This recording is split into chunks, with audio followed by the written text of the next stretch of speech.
আজ 15 জুলাই। দৈনিক কালের কণ্ঠের প্রধান শিরোনাম।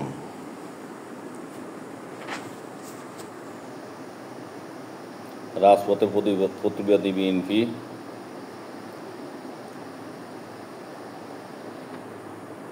অর্থনীতি গতিশীল রাখতে নির্বাচন জরুরি।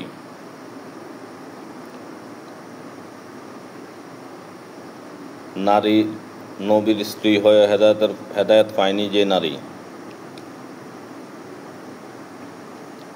সেই সতর্কবার্তা এখন গুরুত্ব পাচ্ছে রাজনীতিতে।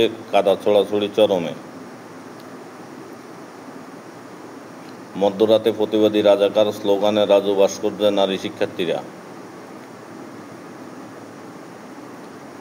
বিচার ব্যবস্থা গুরুত্বপূর্ণ সংস্কার ও রূপান্তরের মধ্য দিয়ে যাচ্ছে। জুলাই উইমেন্স ডে যদি মারা যায়, বলবে আমার মেয়ে শহীদ হয়েছে।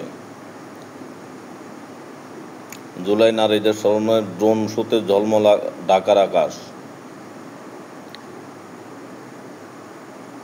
2 ভাই রিমান্ডে, আসামির পক্ষে লড়বেন না বিএনপির কোনো আইনজীবী। মিরপুর ব্যবসায়ী হত্যা। 8 ঘণ্টা অবরুদ্ধের পর পুলিশ পাহারায় ক্যাম্পাস ত্যাগ করলেন ভিক্টোরিয়ার অধ্যক্ষ।